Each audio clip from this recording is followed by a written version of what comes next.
नमस्कार साथियों, आज की क्लास में आप सबका स्वागत है। ये क्लास हिंदी से संबंधित सभी परीक्षाओं के लिए है।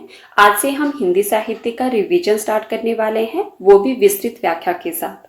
तो आइए हम आज की क्लास को शुरू करते हैं और हमारा आज का पहला प्रश्न है, साहित्य अकादमी पुरस्कार सबसे पहले किस रचना के लिए मिला? आपके पास ऑप्शंस में है संस्कृति के 4 अध्याय, हिमतरंगिणी, खूंटियों पर टंगे लोग या ताप के ताए हुए दिन। तो इसका सही उत्तर क्या होगा? सभी लोग अपना उत्तर कमेंट बॉक्स में देते रहें। बिल्कुल सही। जिन साथियों ने ऑप्शन नंबर 2 बताया है उनका उत्तर सही है। हिमतरंगिणी रचना जो कि माखनलाल चतुर्वेदी जी की रचना है, इस रचना पर सबसे पहले साहित्य अकादमी पुरस्कार मिला था। कब मिला था? 1955 ईस्वी में। ठीक है, आपका प्रश्न यहीं पे खत्म नहीं होता है। अब आपने मुझे ये बताना है कि संस्कृति के 4 अध्याय किसकी रचना है और इस रचना पर साहित्य अकादमी पुरस्कार कब मिला था? बिल्कुल सही। संस्कृति की 4 अध्याय किसकी रचना है? रामधारी सिंह दिनकर जी की रचना है और इस रचना पर इन्हें 1959 ईस्वी में साहित्य अकादमी पुरस्कार मिला था। ठीक है। खूंटियों पर टंगे लोग किसकी रचना है? सर्वेश्वर दयाल सक्सेना जी की रचना है। ठीक है, और इस रचना पर इन्हें 1983 ईस्वी में साहित्य अकादमी पुरस्कार मिला था। ताप के ताए हुए दिन किसकी रचना है? त्रिलोचन जी की रचना है। ठीक है, ताप के ताए हुए दिन किसकी रचना है? त्रिलोचन जी की रचना है और इस रचना पर इन्हें 1981 ईस्वी में साहित्य अकादमी पुरस्कार मिला था।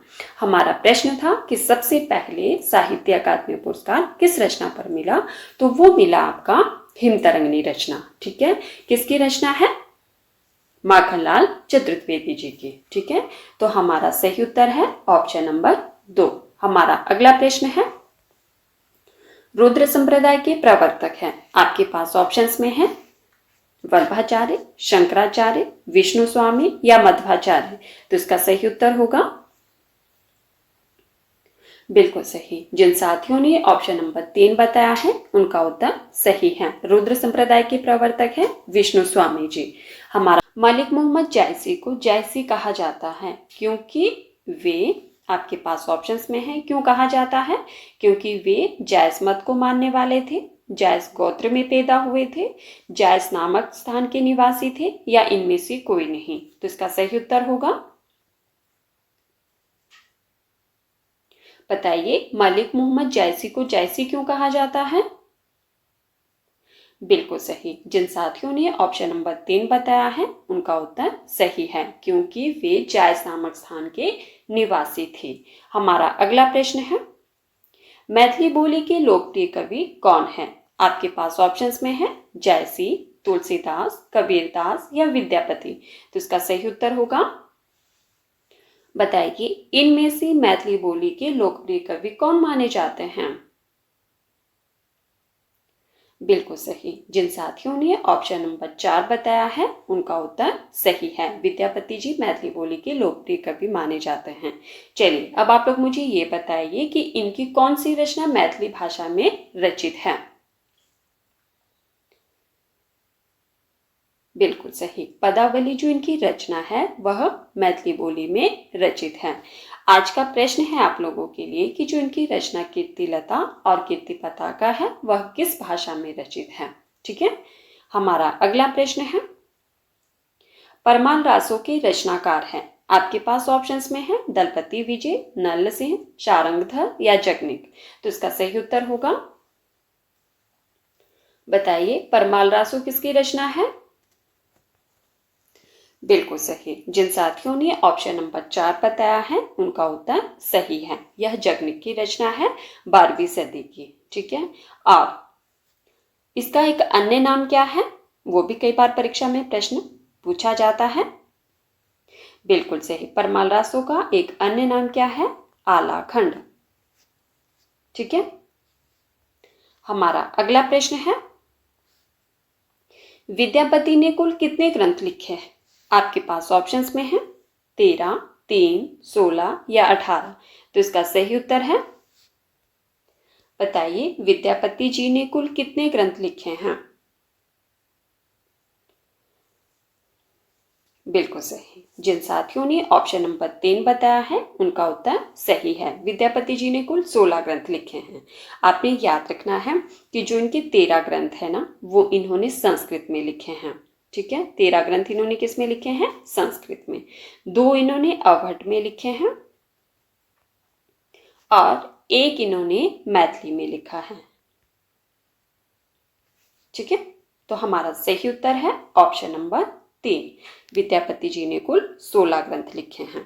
हमारा अगला प्रश्न है, सहजोबाई और दयाबाई किसकी शिष्याई थी? आपके पास ऑप्शंस में है रामानंद, अग्रदास, तुलसीदास या चरणदास। तो इसका सही उत्तर होगा, बताइए, सहजोबाई और दयाबाई किसकी शिष्याई थी? बिल्कुल सही। जिन साथियों ने ऑप्शन नंबर 4 बताया है उनका उत्तर सही है। चरणदास की शिष्याएं थी ये दोनों। हमारा अगला प्रश्न है, निम्न में से भवानी प्रसाद मिश्र की रचना है। आपको बताना है कि इनमें से भवानी प्रसाद मिश्र जी की रचना कौन सी है। आपके पास ऑप्शंस में है भग्नदूत, गीत फरोश, चांद का मुंह टेढ़ा है या एक सोनी नाव। तो इसका सही उत्तर होगा, बिल्कुल सही। जिन साथियों ने ऑप्शन नंबर 2 बताया है उनका उत्तर सही है। गीत फरोश किसकी रचना है? भवानी प्रसाद मिश्र जी की रचना है। चलिए, अब आपका प्रश्न यहीं पे खत्म नहीं होता है। आपने मुझे ये बताना है कि भग्नदूत किसकी रचना है। बिल्कुल सही, भग्नदूत किसकी रचना है? अज्ञे जी की रचना है। गीत फरोश किसकी है? भवानी प्रसाद मिश्र जी की है। चांद का मुंह टेढ़ा है किसकी रचना है? मुक्तिबोध जी की। बिल्कुल सही। चलिए, अब आप लोग बताइए, एक सोनी नाव किसकी रचना है? बिल्कुल सही, सर्वेश्वर दयाल सक्सेना जी की रचना है ये। तो हमारा सही उत्तर है ऑप्शन नंबर 2, गीत फरोश भवानी प्रसाद मिश्र जी की रचना है। भग्नदूत अज्ञे की है। चांद का मुंह टेढ़ा मुक्तिबोध की है। एक सोनी नाव सर्वेश्वर दयाल सक्सेना की रचना है। हमारा अगला प्रश्न है, विजयदेव नारायण शाही किस सप्तक के कवि माने जाते हैं? आपके पास ऑप्शंस में है तार सप्तक, द्वितीय सप्तक, तीसरा सप्तक या चौथा सप्तक। तो इसका सही उत्तर होगा, हमने पढ़ा था कि अज्ञे जी के संपादकत्व में कुल कितने सप्तक प्रकाशित हुए हैं? 4 सप्तक प्रकाशित हुए हैं। आपको बताना है कि विजयदेव नारायण शाही किस सप्तक के कवि माने जाते हैं। जी हाँ, अज्ञे जी के संपादकत्व में कुल 4 सप्तक प्रकाशित हुए थे और हर सप्तक में जो है वो 7-7 कवियों की कविताएं शामिल हैं। इस बात का भी ध्यान रखना है। 4 सप्तक कब कब प्रकाशित हुए थे? तार सप्तक हुआ था 1943 में। ठीक है, दूसरा सप्तक कब हुआ था? 1951 में। तीसरा सप्तक हुआ था आपका 1959 में और चौथा सप्तक हुआ था 1979 में। ठीक है, बिल्कुल सही। तो जिन साथियों ने ऑप्शन नंबर 3 बताया है उनका उत्तर सही है। विजयदेव नारायण शाही तीसरे सप्तक के कवि माने जाते हैं और तीसरा सप्तक का प्रकाशित हुआ था 1959 ईस्वी में। ठीक है, चलिए, आप लोग मुझे ये बताइए कि तीसरे सप्तक में 7 कवि कौन कौन शामिल थे। ध्यान से सुनना, मैं बता देती हूँ। ठीक है, कौन कौन थे? कुंवर नारायण, सर्वेश्वर दयाल सक्सेना, मदन वात्सायन, कीर्ति चौधरी, प्रयाग नारायण, केदारनाथ सिंह और विजयदेव नारायण शाही। ये 7 कवि जो है वो तीसरे सप्तक में शामिल है। हमारा अगला प्रश्न है, चितंबरा के रचनाकार कौन है? आपके पास ऑप्शंस में है सुमित्रानंदन भट्ट, महादेवी वर्मा, रामधारी सिंह दिनकर या सूर्यकांत त्रिपाठी निराला। तो इसका सही उत्तर होगा, बताइए, चितंबरा के रचनाकार कौन है? बिल्कुल सही। जिन साथियों ने ऑप्शन नंबर 1 बताया है उनका उत्तर सही है। चितंबरा सुमित्रानंदन पंत जी की रचना है और इस प्रश्न के साथ साथ आपने याद रखना है कि इस रचना पर इन्हें कौन सा पुरस्कार मिला था? ज्ञानपीठ पुरस्कार। कब? 1968 ईस्वी में। ठीक है, हमारा अगला प्रश्न है, तुलसीदास को कलिकाल का वाल्मीकि किसने कहा है? आपके पास ऑप्शंस में है जॉर्ज ग्रियर्सन, हजारी प्रसाद द्विवेदी, आचार्य रामचंद्र शुक्ल या नाभादास। तो इसका सही उत्तर होगा, बताइए, तुलसीदास जी को कलिकाल का वाल्मीकि किसने कहा है?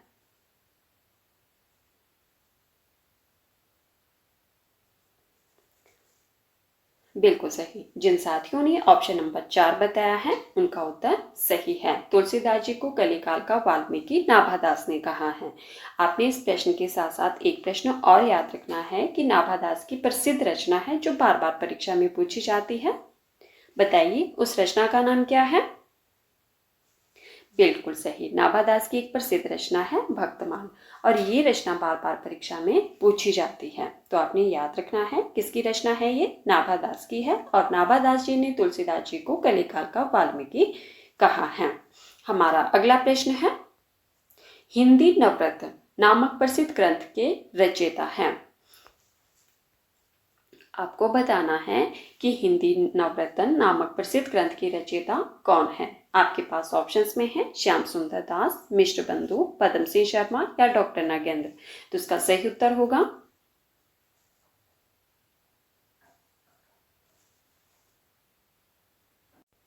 इसका सही उत्तर होगा बिल्कुल सही। जिन साथियों ने ऑप्शन नंबर 2 बताया है उनका उत्तर सही है। हिंदी नवरत्न के रचयिता कौन है? मिश्र बंधु है। ठीक है, ये इनका ग्रंथ है 1910 ईस्वी का। चलिए आप लोग मुझे ये बताइए कि मिश्र बंधु कितने भाई थे?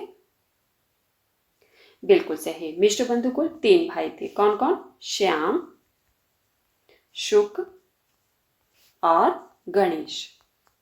ये 3 भाई थे। कई बार परीक्षा में प्रश्न पूछा जाता है कि इनमें से मिश्र बंधुओं में कौन शामिल नहीं थे। तो आपने याद रखना है कि मिश्र बंधु जो है वो 3 भाई थे, श्याम, शुक और गणेश।